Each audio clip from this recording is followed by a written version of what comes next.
Student, मैं अली तस्लीम। आज का जो हमारा लेक्चर है, lecture number 10 second year mathematics का लिमिट्स क्या होता है। कॉन्सेप्ट मैं आपको लिमिट का दूंगा कि ये कैसे एक चीज़ हम लें, किस तरह से लिमिट निकाली जाती है। फिर इसके क्वेश्चन की तरफ, एक्सरसाइज के क्वेश्चन की तरफ हम आएंगे इंशाल्लाह। तो मैंने लिखा है लिमिट। आपने रोज़मर्रा ज़िंदगी में ये कहते हुए किसी भी इंसान से सुना होगा कि आप एक अपनी हद तक लिमिट में रहें, यानी कि एक अपनी हद में रहें आप। इसी तरह अगर मैं कहता हूँ x अप्रोचेस टू a, एक और एग्जांपल अगर मैं आपको जो डेली रूटीन की लाइफ में मैं देता हूँ, हम ये कहते हैं कि मेरी जो अप्रोच है या मेरी लिमिट है किसी ऐसे इंसान तक है जो मेरा काम करवा सकता है। हम वो इंसान खुद नहीं बन सकते, हम उस इंसान की जगह नहीं ले सकते। हम कहते हैं कि मेरी अप्रोच है उस शख्स तक या उस इंसान तक कि वो मेरा काम करवा सकता है। तो हम इधर यही बात करेंगे, हमारी अप्रोच किसकी तरफ जा रही है और हमें क्या चाहिए। अब मैंने लिखा है x अप्रोचेस टू a। इसका अब एक तो आप इसको अप्रोच भी यूज़ कर सकते हैं, अप्रोचेस, और एक आप इसे टेंस बाय भी कह सकते हैं। ठीक हो गया। मैंने लिखा है x अप्रोच कर रहा है a को। इसका हरगिज़ ये मतलब नहीं है कि x इक्वल है a के, इसका मतलब ये नहीं होगा। जस्ट x अप्रोच a को कर रहा है, a के एग्जैक्ट इक्वल नहीं है। हम ये नहीं कहेंगे कि x does not equal to a। हमने ये कहना है कि x इक्वल नहीं है a के, लेकिन अप्रोच a की ही तरफ कर रहा है। यानी कि मैं लिखता हूँ x अप्रोचेस टू 1। इसका मतलब क्या हुआ कि जो x है वो हमारा 1 की तरफ जा रहा है। हम ये नहीं कह सकते कि x इज इक्वल टू 1, ये गलत होगा बिल्कुल लिमिट में। हमने यही जो हमने डिस्कस करना है, इसके लिए हम यही वर्ड्स यूज़ करेंगे कि x अप्रोचेस टू 1। x किसकी तरफ जा रहा है? 1 की तरफ जा रहा है। अगर इधर आ जाता है x अप्रोचेस टू 2, तो हम क्या कहेंगे फिर? x अप्रोच कर रहा है 2 की तरफ, एग्जैक्ट 2 के इक्वल नहीं है ये। ठीक हो गया। अब अगर मैं इसकी एक एग्जांपल से आपको लिमिट समझाता हूँ कि लिमिट कैसे हम चलाते हैं। अगर हम x की कोई वैल्यूज़ लें तो फंक्शन हमारा किस तरफ जाएगा। अगर मैं लिखता हूँ स्टूडेंट एक फंक्शन तो हमने डिस्कस किया हुआ ना, मैं एक फंक्शन लिखने लगा हूँ।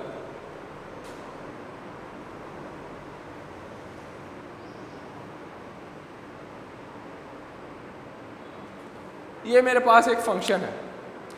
अब इधर मैंने x को अप्रोच करवाना है। मैं कहता हूँ कि अप्रोच को आप एक दफ़ा रहने दें। मैं कहता हूँ कि x इज इक्वल टू 1। मैंने एग्जैक्ट 1 रख लिया। मैंने अभी लिमिट का कॉन्सेप्ट में नहीं आया, मैं जस्ट x की वैल्यूज़ को 1 रखने लगा हूँ कि इसका जवाब क्या आता है। अगर मैं x की वैल्यूज़ को 1 रखूँ x की जगह फंक्शन में, तो अगर आप इधर अगर आप माइनस कर लें तो ये क्या आ जाएगा आपके पास? 1 माइनस 1, 1 माइनस 1। तो क्या बना? 0 अपॉन 0। 0 और 0 का कोई आज तक जवाब ही नहीं आया। आप ये नहीं कह सकेंगे 0 को डिवाइड करते हैं 0 पे तो जवाब 0 ही आएगा। ये कैलकुलेटर में भी मैथ एरर ही देगा। 0 डिवाइड 0 ये कोई फॉर्म नहीं है मैथमेटिक्स में। इस तरह के क्वेश्चन को, इस तरह के फंक्शन को सोल्व आउट करने के लिए हमें लिमिट का कॉन्सेप्ट दिया गया कि हम x को एग्जैक्ट नहीं लेके चलेंगे, x को 1 की तरफ अप्रोच करवाएंगे तो फंक्शन हमारा किस तरफ जाएगा। मैंने x को एग्जैक्ट 1 रखा तो कोई फॉर्म नहीं बनी। 0 ओवर 0 कोई फॉर्म नहीं है। या तो जवाब 0 आता, 0 एक नंबर है जो कि होल नंबर में आता है, या 1 आ जाता, या 2 आ जाता, या कोई भी जवाब आ जाता। अब 0 ओवर 0 ये तो कोई फॉर्म नहीं है। इस तरह के क्वेश्चन को सोल्व करने के लिए हमें लिमिट का कॉन्सेप्ट दिया गया है। और मैं अब x को अब इक्वल टू 1 नहीं रखूँगा। अब मैं कहता हूँ लिमिट x अप्रोचेस टू 1। अब मैं 1 की तरफ जाऊँगा तो फंक्शन मेरा किस तरफ जाएगा वो मैं देखता हूँ। x square minus 1, x minus 1, ये मेरे पास क्या है? एक फंक्शन है। x अप्रोच किसको कर रहा है? 1 को। Limit x approaches to 1। अब इधर आप 1 नहीं रख सकते, अब अगर मैं 1 की तरफ जाऊंगा तो मैं 1 से छोटी वैल्यूज पहले पुट करता हूँ। पहले मैं पुट करता हूँ 0.1। अगर मैं इस फंक्शन में x की जगह जहाँ जहाँ x है 0.1 को रखूँ,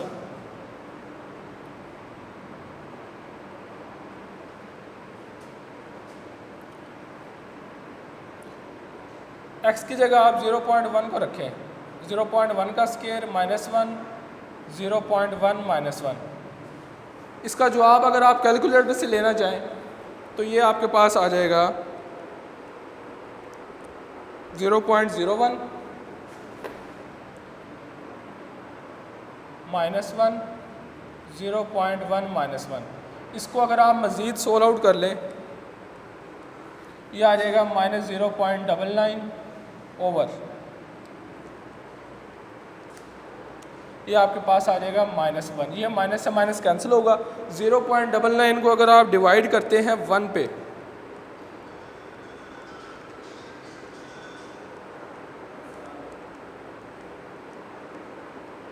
तो ये आपके पास आ जाएगा जवाब 0.99। ये आपके पास जब हम 1 की तरफ अप्रोच कर रहे हैं, मैंने अभी 0.1 रखा है, नेक्स्ट आप 0.2 रखें, 0.3, 0.4। अब मैं अगर 0.2 रखूं, x = 0.2 इसी फंक्शन में, तो मेरे पास क्या जवाब आएगा? 0.2 का स्क्वायर -1, 0.2 -1। तो इसको अगर आप सोल्व करेंगे तो ये जवाब आपका आएगा 1.01 या समथिंग, कुछ भी आ सकता है। आप कैलकुलेटर से कर लीजिएगा, मैंने ये अंदाज़न लिखा है, आप देख लीजिएगा। अगर मैं x की जगह 0.3 पुट करता हूँ तो 0.3 इसी फंक्शन में मैं पुट कर रहा हूँ, यह आपने बात याद रखनी है। 0.3 -1 आपका कोई जवाब आ जाता है इस तरह करके 1.34। ठीक हो गया। अब मैं x को 0.8 पुट करता हूँ, 0.8 -1, 0.8 -1, इसका कोई जवाब आता है आपका 1.8 समथिंग। ठीक हो गया। अब 0.8 के बाद 0. क्या आएगा? 9। 0.9 के बाद क्या आ जाएगा? हम किसकी तरफ जा रहे थे? 1 की तरफ। 0.9 के बाद क्या आ जाएगा? 1, जो कि हमने पुट नहीं करना क्योंकि हम अप्रोच कर रहे हैं, एग्जैक्ट उसकी तरफ जा नहीं रही।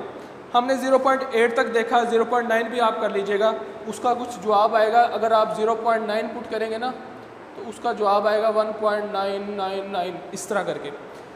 तो जब हम x को 1 की तरफ लेके जा रहे थे तो फंक्शन हमारा किस तरफ जा रहा था? देखिए, पहले 0.9 था, 1.01 हुआ, 1.3, 1.8, 1.9। 1.9 के बाद क्या आएगा? 2, उसके बाद 2.1, 2.2। जब हम x की वैल्यूज़ को 1 की तरफ अप्रोच करवा रहे थे तो जो जवाब में जो हमारा फंक्शन था वो किस तरफ जा रहा था? 2 की तरफ जा रहा था। ठीक हो गया। अप्रोचेस का मतलब ये होता है, हमने उस पर एग्जैक्ट नहीं जाना होता, ना ही एग्जैक्ट हमने वैल्यूज़ को लगाना है। इसमें आपने यही डिस्कस करना है, x अप्रोच कर रहा है 1 को, अगर तो आपके पास इस तरह की फॉर्म बन रही है तो आपने एग्जैक्ट 1 नहीं पुट करना, 1 से छोटी वैल्यूज़ आपने अप्रोच करते हुए 1 की तरफ आना है, तो फिर आपका जवाब जो आएगा वो देख लीजिएगा। अब कुछ स्टूडेंट के माइंड में ये होगा कि अगर x अप्रोचेस टू 1 कर रहा है, हम एग्जैक्ट इधर x की जगह 1 नहीं लगाएंगे। ऐसी बात नहीं है, मैंने इस फॉर्म में कहा है, अगर इस फॉर्म में अगर डायरेक्ट वैल्यूज़ लगाने से ये फॉर्म अगर आपकी आती है तो आपने देन ये मेथड यूज़ करना है। अगर x अप्रोचेस 1 कर रहा है, आपने x की जगह 1 लगा दिया, ये फॉर्म नहीं बनती, तो फिर आपका जो जवाब आता है वो आपका जवाब होगा। आगे जाके मैं एक्सरसाइज में आपको समझाऊंगा, आपको मज़ीद समझ आ जाएगी कि ये आप किस तरह लेके चलना, आपने क्या करना है। अब लिमिट को सोल्व आउट करने के लिए 3 मेथड होते हैं, ये भी आपने माइंड में रखना है, ये आपने पढ़े हुए मेथड। एक होता है डायरेक्ट मेथड, जो मैंने अभी बताया, आप डायरेक्ट वैल्यूज़ लगा सकते हैं। x अप्रोचेस टू 1, तो आपने 1 लगाया, x की जगह 1 लगाया, जो जवाब आया वो ठीक होगा। अगर तो इस तरह की फॉर्म नहीं बनती 0.0। एक होता है डायरेक्ट मेथड, एक होता है फैक्टराइजेशन मेथड, और जो थर्ड वन होता है वो आपका होता है रैशनलाइजेशन मेथड। आपने ये तीनों मेथड जो है फर्स्ट ईयर की जो आपने मैथ की है उसमें आपने डिस्कस किए होंगे। मैं आपको 3 मेथड लिख के देता हूँ और उसके बाद उनकी एक एक एग्जांपल करवाता हूँ, तो नेक्स्ट हम एक्सरसाइज पे चलेंगे। को सोल्व आउट करने के 3 मेथड हैं। जो मैं अभी डिस्कस करने लगा हूँ आपके सामने। फर्स्ट मेथड है आपके पास डायरेक्ट मेथड,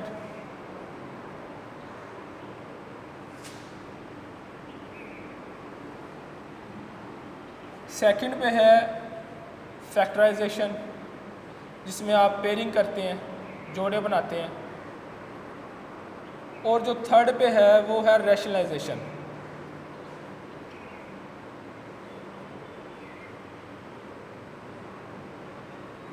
रैशनलाइजेशन का मेथड। अब डायरेक्ट मेथड में जो एक्सरसाइज आपकी 1.3 है उसका पूरा क्वेश्चन नंबर 1 डायरेक्ट मेथड से होगा। जो क्वेश्चन नंबर 2 है उसमें डायरेक्ट मेथड भी यूज़ होगा, फैक्टराइजेशन मेथड भी यूज़ होगा, रैशनलाइजेशन भी यूज़ होगा।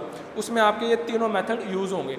अब डायरेक्ट मेथड क्या है मैंने आपको बताया। अगर मैं इधर एक क्वेश्चन लिखता हूँ, क्वेश्चन नंबर 1 है एक्सरसाइज का, limit x approaches to 3, x किसकी तरफ अप्रोच कर रहा है? 3 की तरफ, और जो फंक्शन है आपको दिया गया है 2x + 4।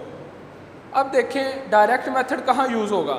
आपने जिधर जिधर x है ना फंक्शन में, आपने 3 लगा के देख लेना है x की जगह। अगर तो आपका जवाब 0/0 नहीं आ रहा, जैसे कि मैंने एग्जाम्पल में अभी करवाया था, तो आपका डायरेक्ट मेथड यूज़ होगा और आप उसको क्वेश्चन को कर दें, आपका क्वेश्चन ठीक होगा। अगर आपने डायरेक्ट लगाने के बाद आप देख रहे हैं कि मेरा क्वेश्चन इस फॉर्म में जा रहा है, इस फॉर्म में जा रहा है, तो आपने सेकंड वाला मेथड यूज़ कर लेना है। देखना है इस फंक्शन की फैक्टराइजेशन तो नहीं हो रही, कहीं पेयर तो नहीं पड़ रहे, कहीं से कोई चीज़ कॉमन तो नहीं आ रही एक्स वगैरह। तो पहले आपने उसको करके फिर डायरेक्ट वैल्यूज़ को पुट करना है एक्स की जगह। अगर फैक्टराइजेशन से भी क्वेश्चन ना आ रहा हो, फिर आपने आना है थर्ड मेथड पे, रैशनलाइजेशन। ये आमतौर पर जो मोस्टली जो रैशनलाइजेशन का मेथड है ये अंडर रूट वाले क्वेश्चन में यूज़ होता है। ये भी आपको पता है कि ऊपर वाले से डिवाइड कर दिया, उसी से मल्टीप्लाई कर दिया और साइन चेंज होता है। ये अंडर रूट वाले क्वेश्चन में यूज़ होता है। आपने ये जो मोस्टली जो मेथड आपके यूज़ होंगे, एक डायरेक्ट मेथड होगा, एक फैक्टराइजेशन का मेथड। अब इसमें अगर हम अब जब x आपने वैल्यूज़ को पुट कर देना है तो आपने लिमिट वाला जो ये काम है ये ख़त्म कर देना आपने, फिर ये साथ साथ नहीं चलाना।